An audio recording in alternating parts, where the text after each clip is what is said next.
Ladies and gentlemen, thank you for joining today's audio and web conference, The Role of HR in FCPA Compliance.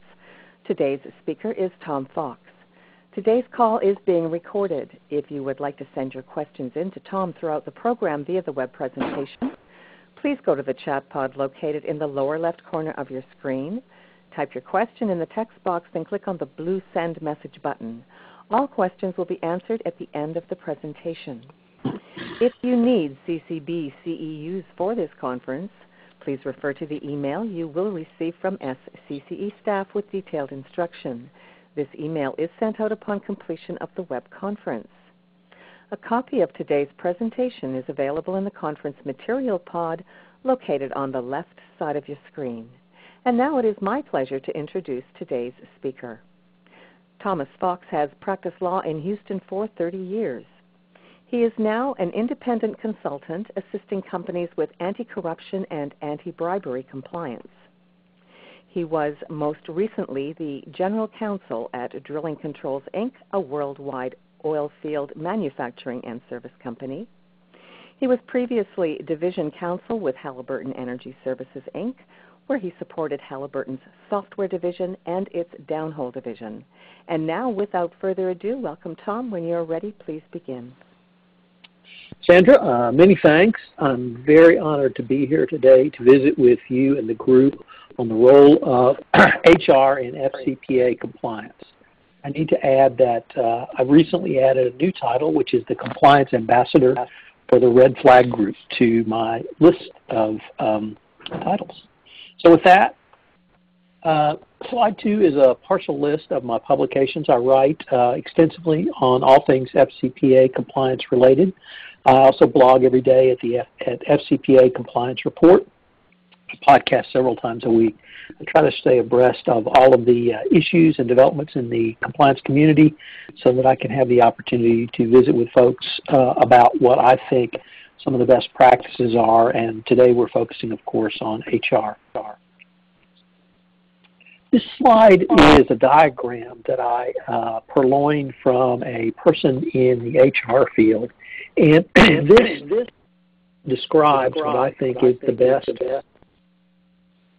visual representation of the number of touch points that HR has with employees. And you see people, process, and technology.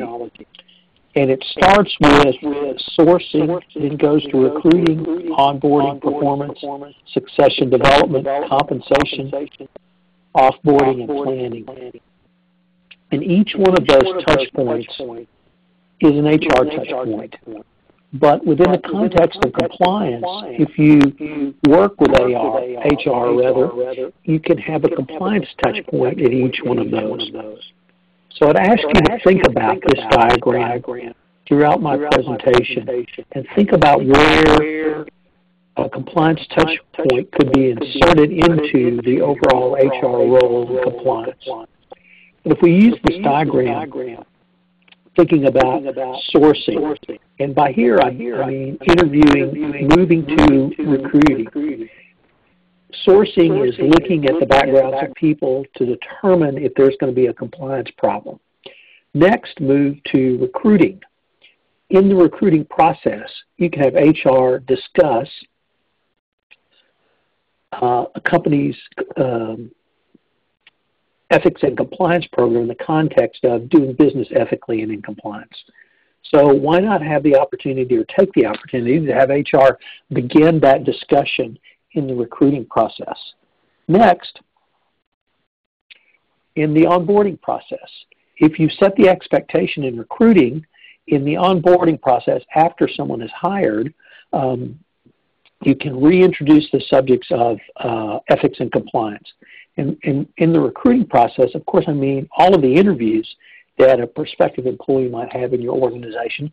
Say if they're senior level and they're being interviewed by senior level employees, it's a great opportunity to reintroduce the expectation of doing business ethically and in compliance through the onboarding process. How about performance?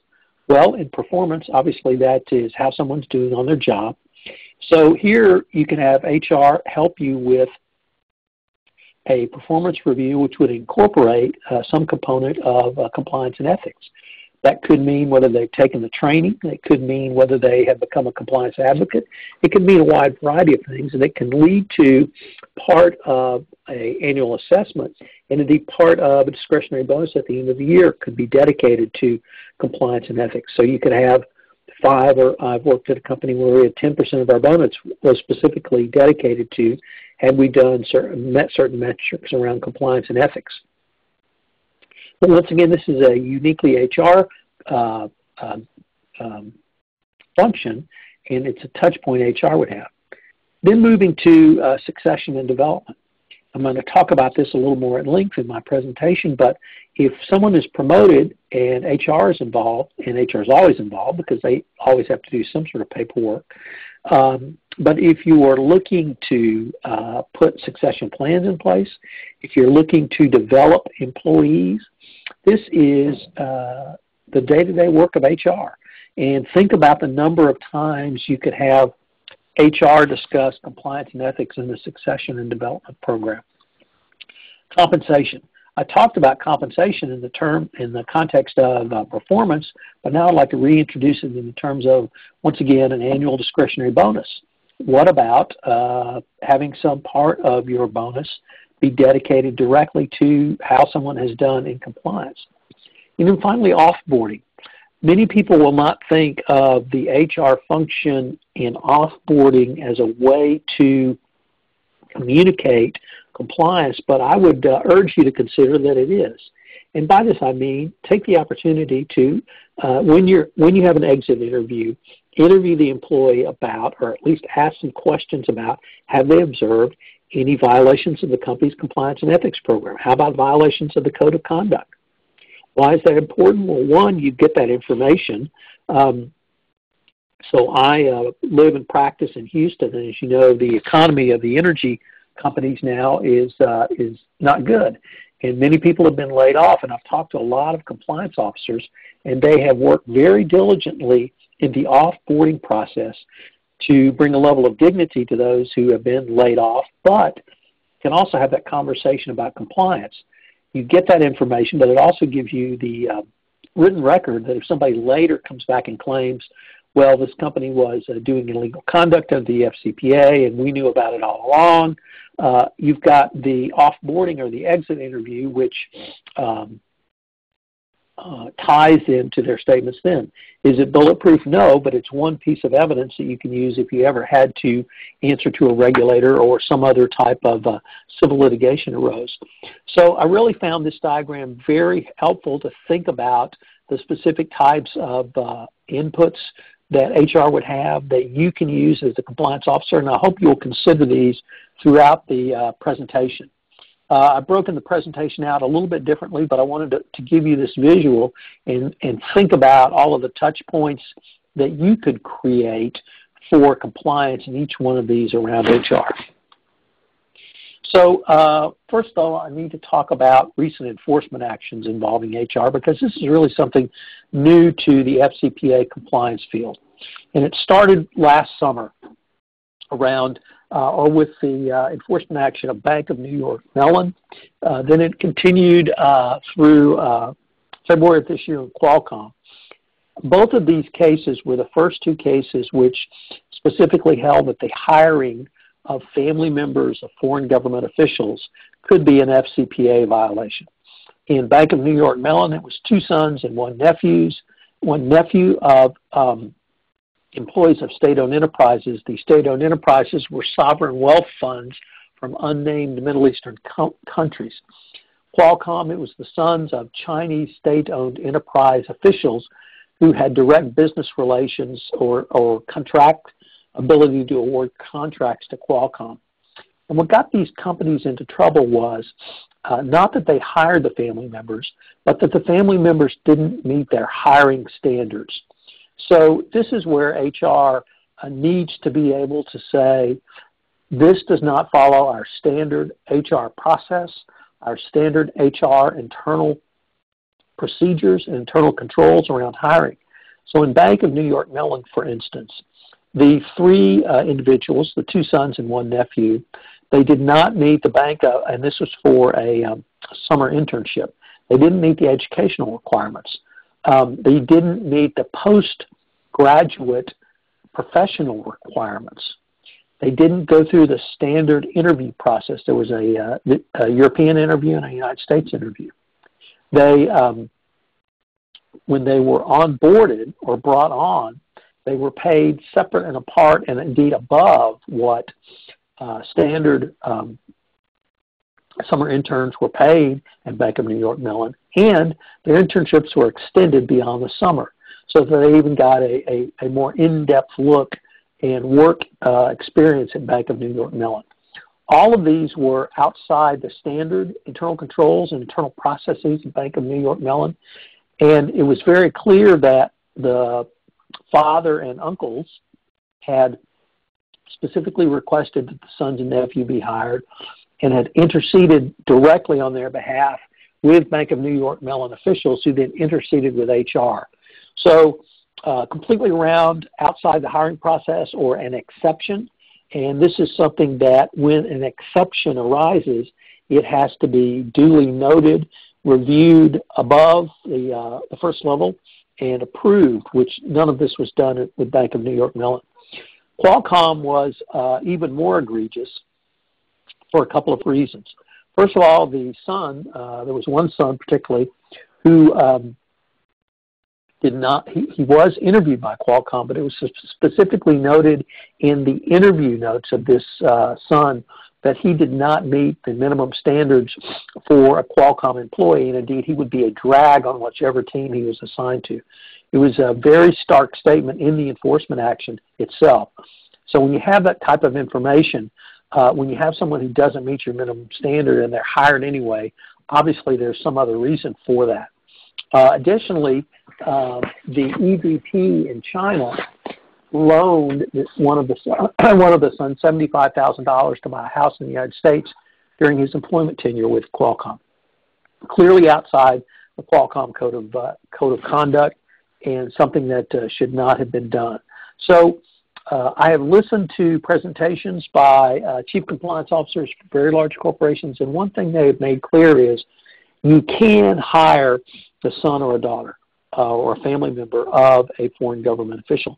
It is high risk, but that does not mean if you don't properly manage that risk that you can go forward with it. And by properly manage it, step one is that you follow whatever your internal hiring practices generally are anyway. So Qualcomm and Bank of New York Mellon got into trouble because they went outside their standard hiring practices. But also it means you have to look at the family member involved in the foreign government or state-owned enterprise side. If that person has decision-making authority over a contract that you may get with that entity, that may be a risk that you cannot manage. So you need, and at the very least, if you do hire a family member, they have to work on something outside that contract. So the clear import is that if the candidate does not meet your minimum hiring standard, they shouldn't be hired full stop, period. And companies, these two particularly, got into trouble, and they got into FCPA trouble. I've got J.P. Morgan up here, and I put J.P. Morgan up here because it has been the most public in terms of what they did with their hiring program. They originally had a hiring program that was designed to manage this very high risk, but somehow it morphed into an actual targeting of the sons and daughters of foreign government officials who had business before J.P. Morgan. And unfortunately for J.P. Morgan, they put together a spreadsheet where they tied directly the hiring of a son or daughter to the award of a contract. So when you've got that direct quid pro quo in your own records, it's pretty damaging information. We don't know where this matter is in terms of enforcement process, but it's been publicly kind of discussed in the press, so there's a fair amount of information on it in terms of what we normally get in an FCPA investigation. So please consider these. The clear message here is you don't have to avoid hiring the son or daughter or a family member, but it just recognize it's higher risk, and you need to put higher risk management around that. So now let me move to the role of HR itself. And I've broken this down into several different areas, and I've got them up here. So when I look at HR, I see this as the corporate discipline that connects the dots. Think about what corporate discipline has more interactions, has the most interactions with an employee, and I would submit to you that HR is a high candidate right up there with this, in terms of training they put on, in terms of succession planning, if you choose to use them in hotline and investigations, background screening, helping you when the regulators come knocking and the government comes calling, and then finally helping you to do more with less. So, training.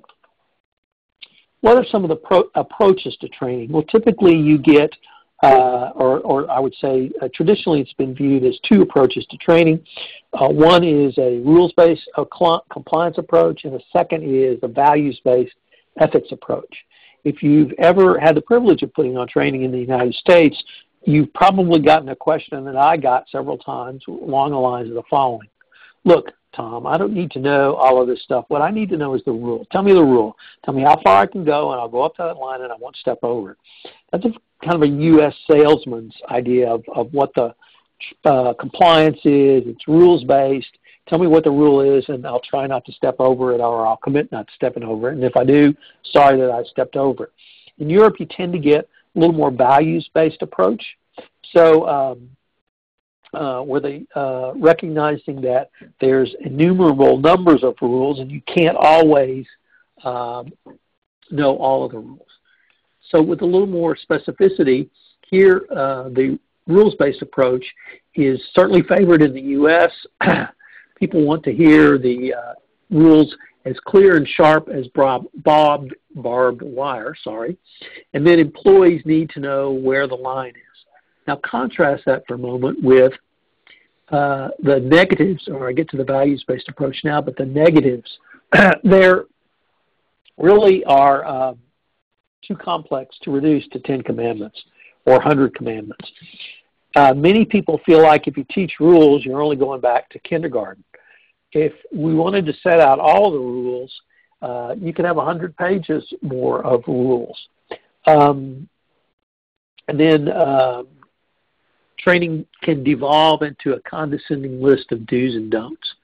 Conversely, with a values-based approach, which I've seen favored in Europe and more generally on other continents across the globe, it recognizes that there are never enough rules, and that you want to not only assume that employees want to do the right thing, but that they will do the right thing.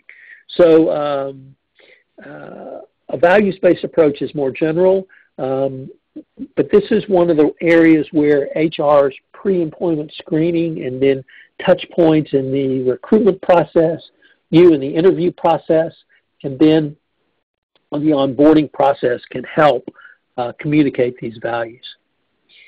So what are some of the negatives? Well, I talked about particularly salesmen in the United States who simply want to know where the line is. And that's something that typically I've heard quite a bit, and you may have as well. Appealing to the angelic side of employees is not always successful. Anecdotally, I will tell you that 5 to 10% of employees such training just doesn't reach and doesn't get to. Nevertheless, it's going to reach most employees, but there are going to be some who this type of training just will not reach. And it may lull a company and employees into a false sense of security because they believe they are ethical. And here I have to point to Houston, formerly Houston-based Enron. Enron doesn't exist anymore, and also Siemens. Siemens, of course, still does exist and is much more robust after they came through their FCPA enforcement action. But Enron had what was considered to be the gold standard code of conduct, announcing their ethical values to the world. They required annual training and certification on this. Of course, in the case of Enron, when you had corrupt senior management all the way up to the CEO. It really belies having such an ethical value espoused. Nevertheless, it perhaps did lull the company into thinking that they had more ethical values than they did. So what are some of the key components of effective compliance training? Well, as in all things FCPA compliance related, I think it begins with the tone at the top. And obviously everyone knows what this, or should know what this ubiquitous phrase means. But for the purposes of training, what I would ask you to consider is having your CEO actually prepare and give a statement that you can use in training, whether that be a video statement, whether it be some other statement. If you can have that message from the CEO so that as the trainer, you get to reemphasize that. One of the most powerful messages I saw as I was doing training for a company I'd written a compliance program for, and the CEO was sitting in, he sat through all of the training. That, of course, is a powerful statement in and of itself. But before the first training, he stood up and he made clear that doing business with bribery and corruption was not something that he was personally going to tolerate. And he said it with such emotion and fervor that everyone clearly believed it, and it was an incredibly powerful way to begin the training. So if you can have that type of message presented at your training, it can be very powerful. I think you're going to need to talk somewhat about the rules and regulations, and by that I mean the FCPA or whatever rule that you want to or you need to emphasize, to the extent that you can use hypotheticals and examples, whether those be from, as I did with Qualcomm and Bank of New York Mellon, or if you've got any examples internal to your company, that can be a way that that presents information to employees that they will utilize. There is a specific training called How to Resist a Bribe that has been put together, where they go through potential scenarios where employees have been faced with requests for bribes to be paid, and that these employees use various techniques to resist these bribes. So you can use something like that. Questions. How should you handle questions? The first thing I would say is if you have live training, hopefully you're going to get questions. And you need to be able to give solid answers to those questions, presenting information to employees that helps them handle that specific issue. Another issue, of course, is in-person and online. And I'm going to talk about this really in the context of your risk ranking of your employees for training. So I'm going to just note that if you're a U.S. multinational with thousands of employees, you're going to have to employ online training. And it's not cost effective to train everyone. And here, the importance is that you risk rank those employees who truly need in-person training. I risk rank employees in three simple categories: low risk, medium risk, high risk. High risk can be defined as those employees whose roles in the company can significantly impact the company if there's a FCPA violation. Medium risk employees are those who face risk on some sort of lesser basis or present a moderate level of negative impact to the company. And low risk employees are those with a low likelihood of facing an FCPA risk. So through this risk ranking, you can see who would be appropriate for online training and who would be appropriate for in-person training. With high-risk employees, you need to focus the training so that they'll be able to act in confidence with a wide range of scenarios and conditions, with a good understanding of what the risk around bribery and corruption, their requirements and penalties. For medium-risk employees, you should include the scenarios that I've talked about and the standards and tools to use them. And for low-risk employees, you should be aware of the risks and the penalties and how to address them. So those are some of the general thoughts I have, but it really can be boiled down to a couple of interesting or direct concepts, I should say. you've got to have the employees be able to walk out of the training and understand how to raise a concern, or what I would say is, how do you raise your hand? So do they know where the hotline is? Do they know where the compliance officer is? Do they know who the company's chief compliance officer is? Do they know how to raise an issue anonymously? Do they know how to call a hotline? Is there an anonymous, or rather an email or other internet reporting that they can use? If they have to, can they go to the audit committee of the board? How do they raise their hand? Because if they can't raise their hand, if they don't know how to raise their hand and report a concern, you're not going to be able to get the best information. And then finally, the length. What is the appropriate length? And I put this up here because in my last corporate position, we were under a deferred prosecution agreement, very robust, and we had a compliance monitor, and they literally put on 8 hours of compliance training over 2 days. And I have to say, it was just almost beyond sufferable for the business guys. Within the first 30 minutes, their eyes had rolled inside their head when we were going through the 4th case analysis. That's really not something you need to do. And so you need to be sensitive to the length, because at some point, employees are just going to turn off. I can't tell you what that magic length is or that magic number is.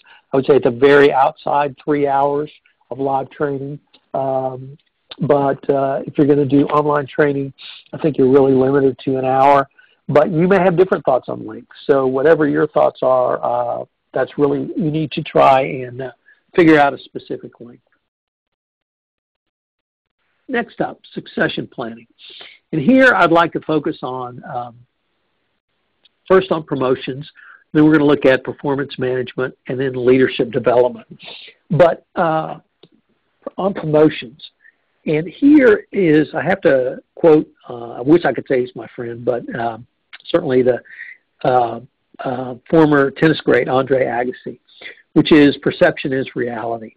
And if employees' perception is that those who get ahead or those who cut corners, that's the reality of your company. And that means that you have to be very careful in your promotions. You certainly want to promote successful employees. You certainly want to promote those who have done well. But if they have done well through cutting of corners or not following the rules, that sends a terrible message to your employee base. And the same with tone at the top.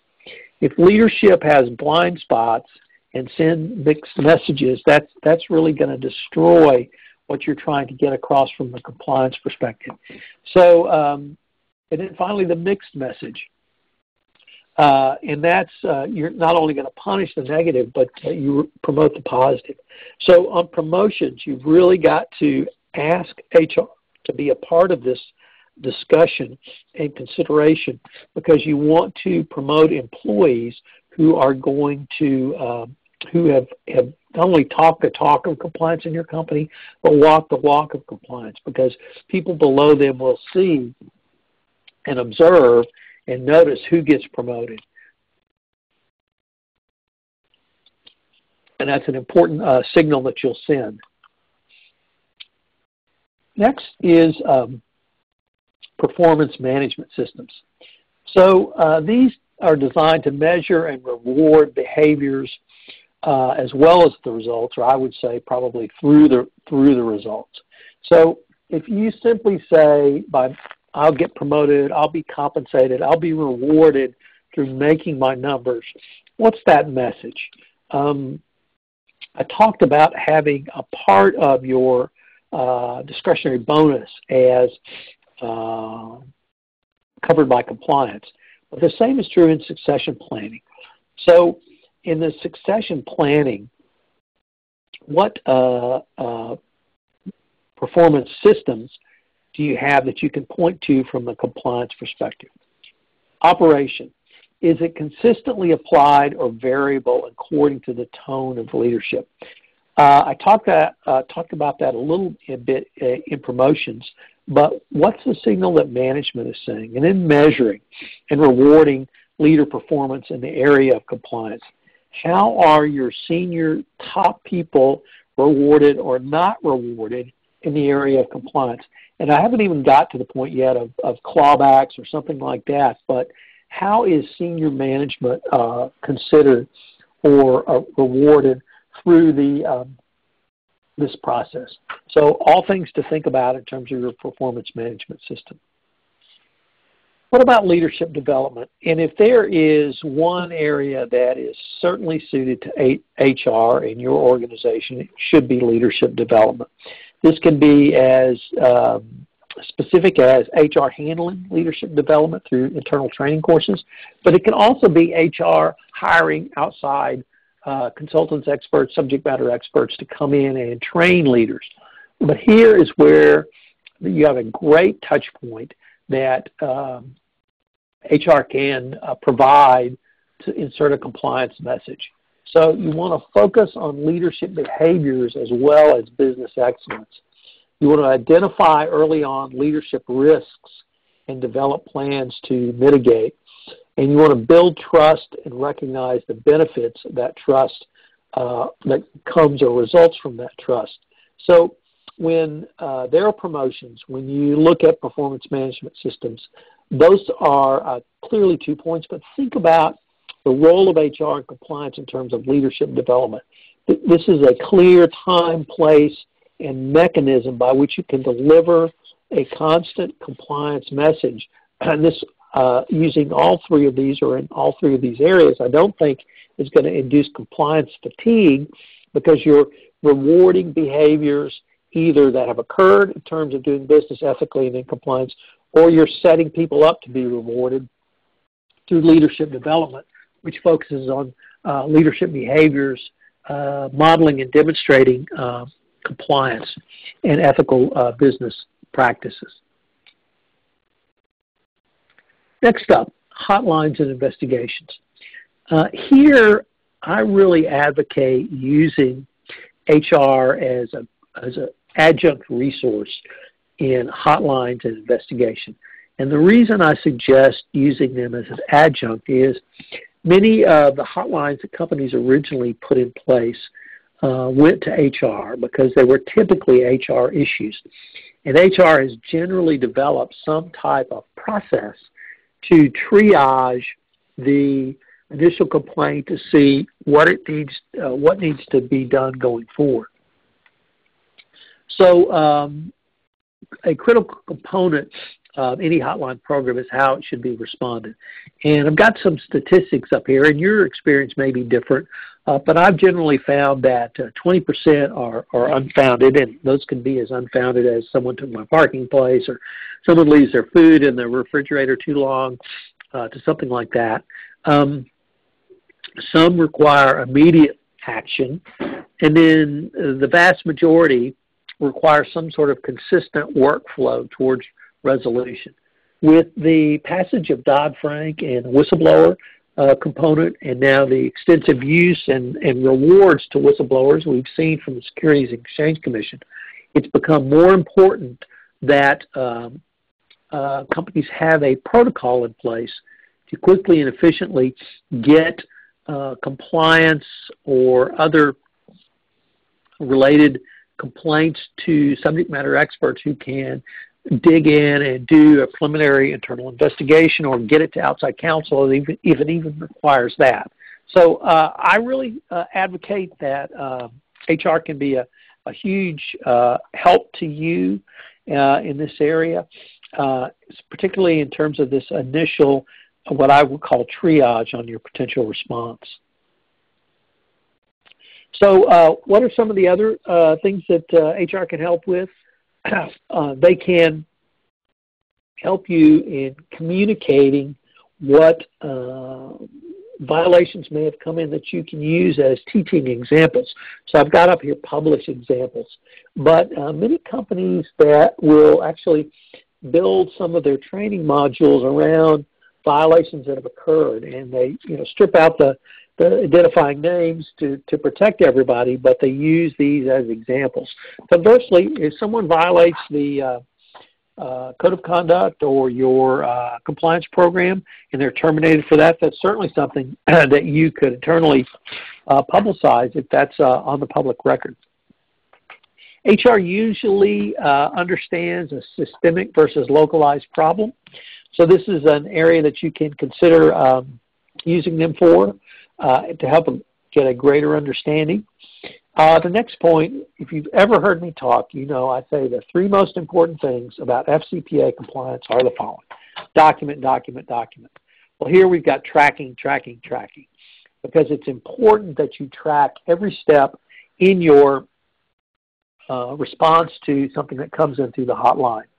Also, the consistent application of discipline. I cannot emphasize this enough. If you fire people in Brazil for cheating on their expense reports, you've got to fire your top salesman in the United States who does the same. If you don't have consistent application, you're not going to have any credibility in anything going forward. And I think HR is a huge advocate of consistent application, and they can certainly help you in your application and consistent application of any disciplinary issues going forward. So now let me turn to investigations. And I talked a little bit about this, but nevertheless, I think it's important to reemphasize that there are broad benefits to any ethics and compliance program around efficient investigations. Now with the Dodd-Frank whistleblower program really going full force, it's really important that you have an answer within 120 days because that has significant implications for the whistleblower and your company under Dodd-Frank. I talked about consistency in the discipline, but you also need to have consistency in the process. It's absolutely important that you have a consistent process. This leads to a number of positive factors, including if the government reviews it, shows consistency. If you're not consistent and there's an exception granted, why was that exception granted? It might point towards the government believing that you were not really committed to doing this forward. It also reinforces the leadership tone of management. If you are consistent, people will understand that this is what management wants, and more importantly, it sets the expectations in our company about what to expect. With risk mitigation and understanding emerging risks, hotlines can be wonderful sources of information about emerging risks. It doesn't mean necessarily that every communication is going to be a violation of the FCPA, but if you begin to see some trends, perhaps you can deliver a risk management solution. So what if you get complaints about someone spending too much money on gifts, travel, and entertainment? Something like that. It may not be a full-blown or full-bore violation, but it may give you information which can allow you to see an emerging risk and then deliver a risk management solution or risk mitigation. And then finally, never underestimate the goodwill you can generate from having all of these things. Consistency, investigation where people's questions are answered. It certainly generates trust, and you've got to have trust so that your employees are willing to speak up. If your employees feel like if they speak up, they'll be fired, you obviously don't have trust, but you obviously have a huge problem because you will not know what's going on inside your employee base. So all of these factors around hotlines and investigations really lead to the generation of trust. In your training, you've told people raise your hand. Through your hotline and investigation, you have communicated to them by example that if you do raise your hand and you do report this conduct, that you'll be treated fairly and consistently. You won't be terminated. There's no retaliation. And that you have communicated with the people who have raised the concerns to the maximum extent you can about the process so that they're informed and they're not left wondering why this never got taken care of.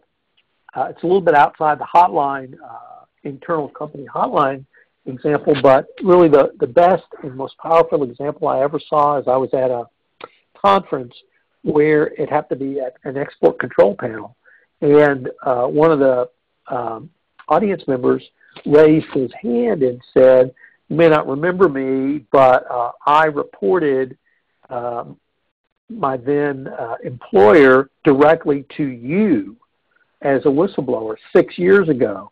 I've never been contacted." and he actually, the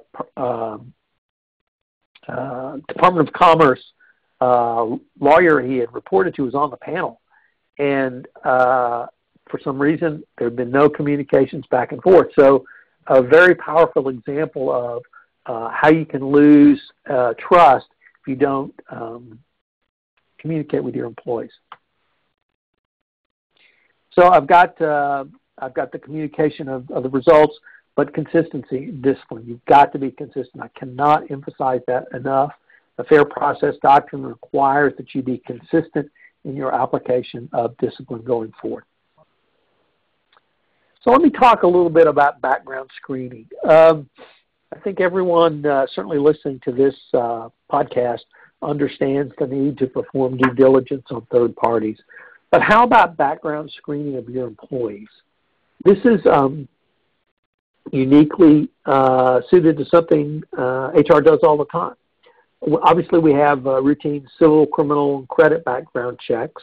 But now, with the plethora of social media platforms, obviously Facebook, LinkedIn, and others, online checks are becoming more and a greater source of information. So these are some of the routine checks that you can apply. But what about background checks internally? So if you're thinking about promoting someone, what should you look at? Obviously, you should look at employee performance reviews. You should look at and review any disciplinary actions which may have occurred. What about a review of achievements noted in files? If someone has had a huge or large sales spike, has anyone looked at the reasons for that sales spike? This is something that you might not consider might not have considered that HR could be a subject matter expert in, but I would suggest to you that if there are specific achievements noted in the file, you might really ask HR and HR should take a fairly deep dive and look at these, because it can provide a good source of information that may not be immediately obvious. So if a salesman working in a country outside the United States leads a sales effort which causes a huge spike and just a massive growth in sales in a particular province or state in that country, you might want to look at that to try to determine what was the reason in that sales spike. Was the reason for a sales promotion? Was it a new product? Was it a new service offering? Did new pricing come into play? What led to that achievement? Because what led to that achievement may be something that's not immediately self-obvious or self-evident. It could have been something that unfortunately might be a little more nefarious, like charitable donations. Donations to the charity of decision makers, charities directed by the decision makers in the government who these sales spikes led to these sales spikes. It may be a huge increase in marketing expenses. Well, if there's a huge increase in marketing expenses, unfortunately we've seen many companies come to FCPA grief because they've hidden bribes or commissions or other nefarious payments in marketing expenses. So if there's some large achievements which have led to the person in question, or the employee in question rather, being considered for promotion, you might want to take a look at that with a different or more jaundiced eye to see what was the reason for those achievements. This is something I really think that you might not consider HR a key player in doing, but I would suggest to you that they are something. This is something that they would be very, very useful for you to do. Something that might be seen to be a little more basic and simple, yet could be equally important, particularly in terms of your overall compliance program, is the confirmation of your ethics and compliance training and the annual compliance certificate. Now, I went into some length about the 3 levels of compliance training that I articulate: high risk, employees, medium-risk employees, low-risk employees. How about asking HR to confirm that the employee was categorized in the appropriate group for the level of training they needed? Obviously, that's an important specific to that employee, but it's also, I think, important to your overall compliance program because you have a double check or a second set of eyes on your risk ranking and your delivery of the risk management solution in the form of compliance training to that employee. So confirmation of the training certificate, the annual compliance certification that they're not aware of any FCPA violations. This may seem like a fairly basic and rote task, but I have to point you to the Morgan Stanley FCPA declination of 2012, where three of the specified reasons Morgan Stanley received the declination was that they were able to produce to the government certifications that the employee in question, Garth Peterson, had received FCPA compliance training for 7 years. He had received Code of Conduct training for 7 years. He had received conflict of interest training for 7 years, and he had certified for those 7 years that he had not violated the company's Code of Conduct, its Code of Ethics, or conflict of interest problem, a conflict of interest code, and had not violated the FCPA. So if you have confirmation of those training certificates and annual certifications, it can be an extraordinarily powerful tool for you if the government ever comes knocking. Finally, one of the things, unfortunately, HR does is interact with lawyers quite a bit. And they interact with lawyers quite a bit because companies tend to get sued around HR-related issues. And so HR, I think, as much as any discipline outside of the corporate legal department, will work with outside counsel in EEOC-type matters. If you've got state statutes around wrongful termination, other issues, HR may be involved, and HR can liaison with outside counsel as appropriate around background checks for internal employees that you're looking to promote. So it can be a very, very useful tool for you. So next is background checks on executives. When employees are promoted up to an executive level, up to senior management from mid-management level, you really need to go through an entire another set of background checks. And typically more extensive and more detailed than the original background checks you may have done. Here I would submit to you a full due diligence review is appropriate. Once again, online searches are something that you should do on a routine basis. Now let me take the next two points because we really haven't talked about those. We talked about perhaps compliance interview a little bit, but here you really got to sit down with the employee and someone that's going into senior management that's going to represent your company and may have decision-making authority for your company. They may have the ability to contract for large dollar amounts or large contracts. You really need to sit down with them and have a very substantive interview with one of the issues around business ethics, doing compliance with business. You might even want to talk about how they view compliance and ethics within the organization, what their thoughts are on moving the compliance and ethics ball forward. You're only limited here by your imagination, but having this interview, having HR do this interview, I think can really help you from the compliance perspective, because if this person goes to senior management, is promoted up to senior management and has received this interview is written up, it's one more piece of evidence to show the company communicated its expectations.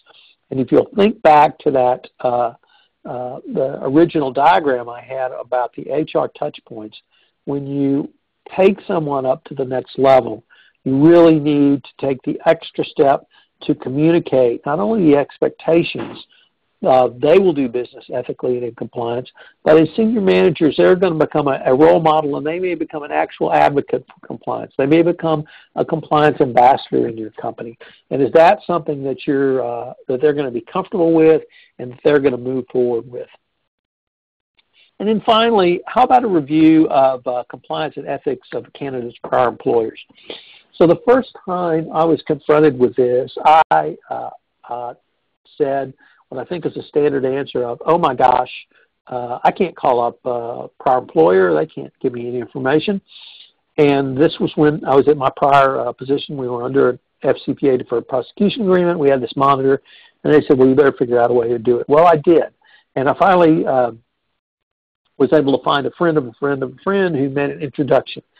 And I was able to actually talk to several candidates' prior supervisors. And what I found was, within the industry I was in, that was something that that kind of talk went on more than I had thought. And they were very happy to share what they thought of in terms of an employee's experience, or their experience rather, around their employees doing business ethically and in compliance. So that can be a very interesting source of information to you. Even if it's a not necessarily negative, but not positive statement, that is in and of itself something that you can consider.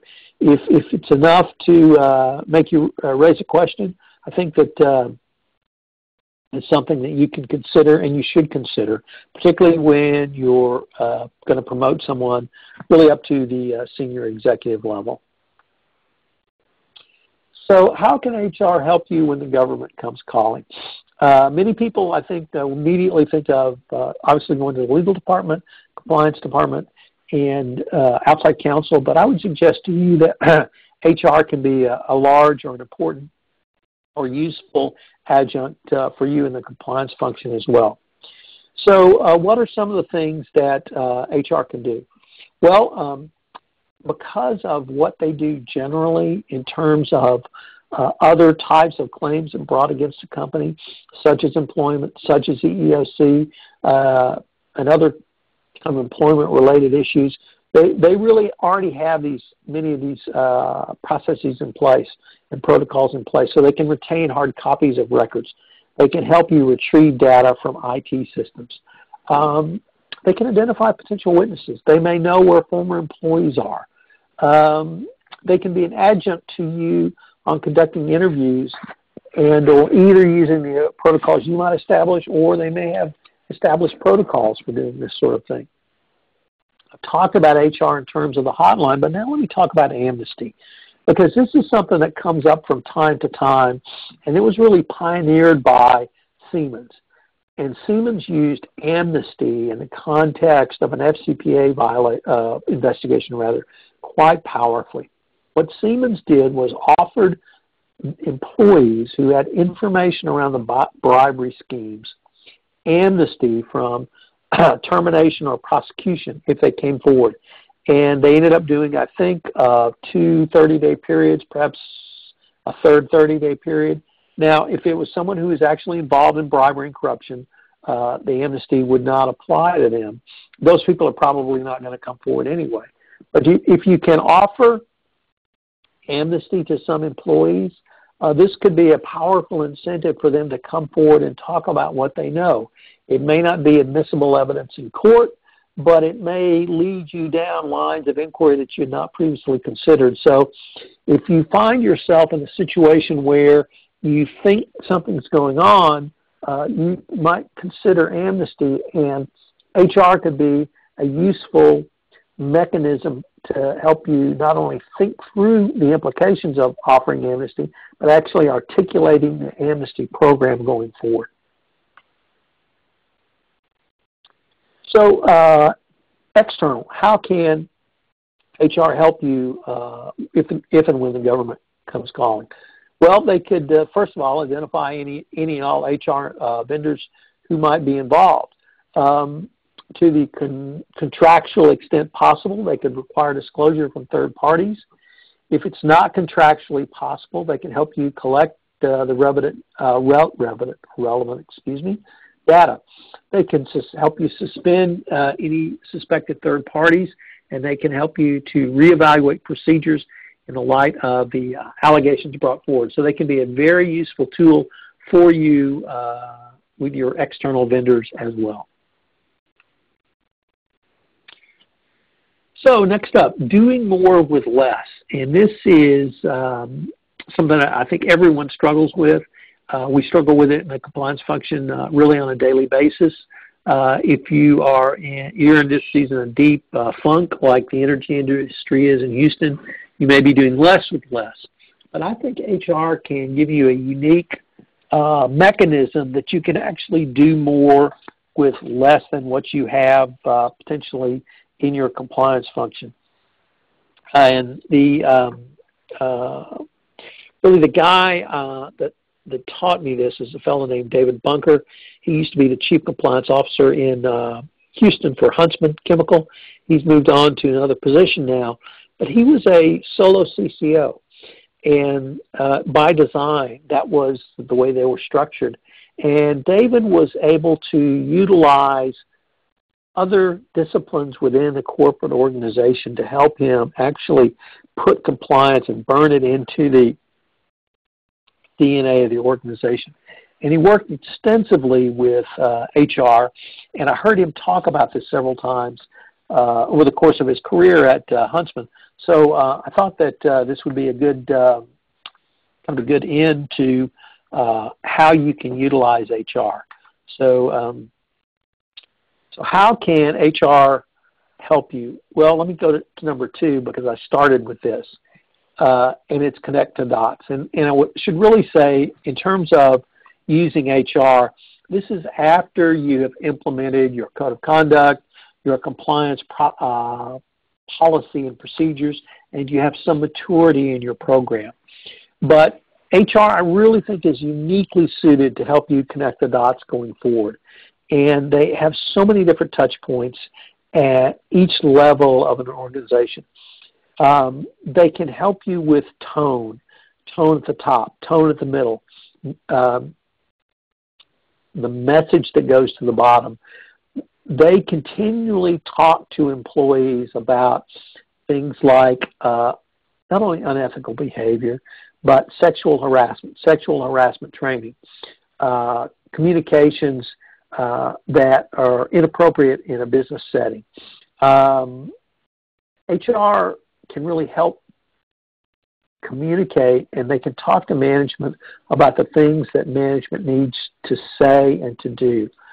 The best example is having HR help management understand, senior management, that they're the ambassadors of compliance and that they have to say a few words, give a few pats on the back, talk about compliance as the ambassador.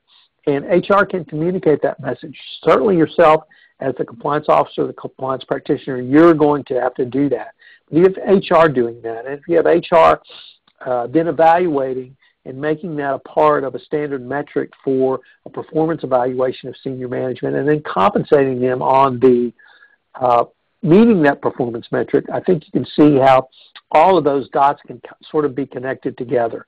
HR really is a standardized process. And the diagram I went through when we started this presentation, from the planning stage up to recruitment, then hiring and onboarding, performance reviews, compensation, succession, and then actually offboarding or the termination process, you see how this is really an entire process that HR can be involved in. And that leads to many of these processes are really internal controls. So think about the hiring process at your company. How many people need to be a part of that control? Certainly HR is, in terms of intaking information, maybe getting a candidate to the right people to be interviewed, having those interviews collected and evaluated, having the senior person in that management team or that department make a decision. Think about everything I just laid out in the context of the mistakes made by Bank of New York Mellon and Qualcomm, which led to their FCPA violations where HR was completely overridden. And in the Qualcomm case, And actually, that was the process was overridden. The process was overridden in the Bank of New York Mellon case, and those are part of the internal processes of HR. And if you have the ability to fall back on those, and you have HR in your camp, it can certainly help you kind of avoid those situations. And then finally, behavior. What does HR talk about? Talks about the appropriate ethical and compliant behavior in an organization. Like I said, from sexual harassment, employment discrimination, whatever it may be, that's something that they are very comfortable talking about and reminding employees about. And so if you add the component of behavior, compliant behavior, ethical behavior, I think it's right in the sweet spot of HR. So with that, this line is now unmuted. My contact information and questions. Thank you very much, Tom. And ladies and gentlemen, to ask your question via the web presentation, please go to the chat pod located in the lower left corner of your screen. Type your question in the text box, then click on the blue Send Message button. And Tom, our first question. This questioner would like to know how to avoid a situation where an ex-employer may give you false information about an employee because the employer had a disagreement with the employee upon his leaving them. Should this be a concern? Oh, and there's clarification coming in now. He says, I mean by false information that is negative or aims to damage the employee's reputation. So any information that you receive, it needs to fit in the context of all of the other information that you've garnered about the employee. So if an employee comes in and tells you they had a great employment experience with their prior employer, obviously you want to know why they were leaving, whether it be for more money, whether greater opportunity, but it also may be they didn't have a great employment experience. So if someone, you call up, you get a reference, either formal or informal, and it's really contra to what you've received, I think then you have to think about it in the context of everything, all the other information you'd obtained. And if an employee is open and honest with you about their prior experience, you'll be able to evaluate that in the context of new information you get. And I would also say that I don't really recall too many situations where an ex-employee has gone out of their way to negatively rate an employee where it was not true. So I think there's pretty little risk of that, but even if there is, take it within the context of the other information you've received, and if it raises a red flag, then just do your standard protocol and clear that red flag. This line is now unmuted. Thank you very much, Tom, and there are no further questions. Back to you for your closing comments, please. Sure, and thanks, Sandra.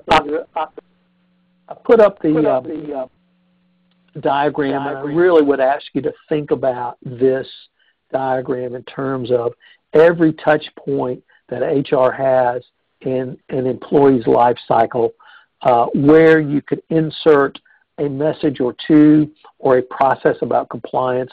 This is the kind of example where you really show what the Department of Justice wants to see now, which is the operationalization of compliance into your business. And by using something like this, think about every way, method, and manner you can put compliance into this process. It could be simply something as simple as 2 sentences in the sourcing, the planning, sourcing, and recruiting process.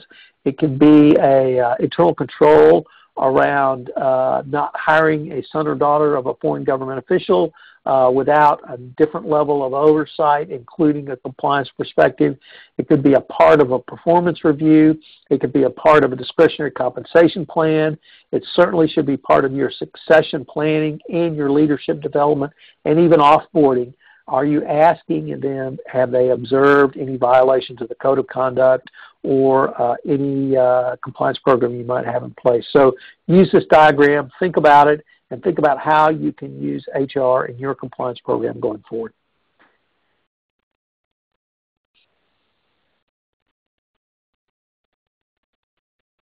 Back to you, Sandra. This line is now unmuted. Thank you very much, and I'm sorry I was muted because of our audio echo situation. While you were speaking your closing, Tom, we did have a couple of more questions come in, so if it's all right with you, I'd like to proceed with them, and I will mute myself as soon as I place them. Okay. The next question, we are transitioning to an online E&C helpline. We are wanting to leverage this to track and trend what types of issues are occurring. This will be used to identify training needs. We also want to identify HR matters. I didn't hear a question there. I only heard a statement. And I think I heard the same thing, and I'm wondering if that particular questioner might like to clarify, unless they're just sharing their experience. Okay, the next question. Any recommendations on how to define what level of HR issues to enter into this system?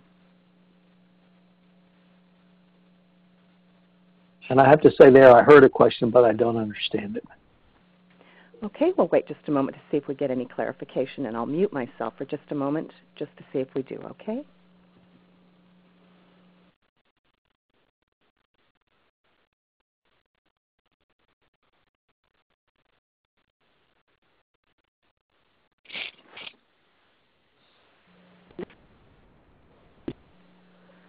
Okay, and thank you, Tom. There doesn't appear to be any clarification. Oh, just a moment. I spoke too soon.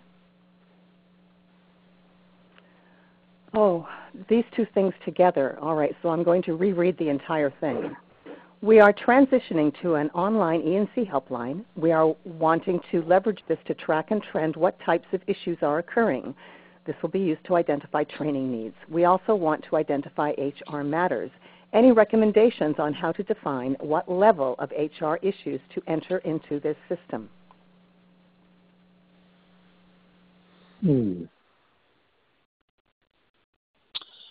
Well, I think you need to enter all HR issues into the system, and from there, and I say all issues because it presents an entire picture of everything that's come in. It shows, it demonstrates that you have accepted every issue that's arisen, and at that point you then do your triage along the lines that I outlined before, whether it's really a non-issue, some minor violation of a company policy or procedure, then if it's something that needs immediate action, that could be either criminal violation or something like ongoing sexual harassment, or where someone has been threatened, I hate to raise it, but even with, potentially a handgun or some kind of violence at the workplace issue. And then the remaining fall into a regular a triage and then routine handling or on an ongoing basis. But it's important that you put everything in the system so when a regulator comes, whether that regulator be from the Department of Justice around FCPA, whether it be from the EEOC, whether it be from OSHA, or whoever comes, or a state regulator, they see that here's what we've received, here's how we actioned that going forward. If there was a response due, here was the response, here was the action taken, and here's how we closed it out.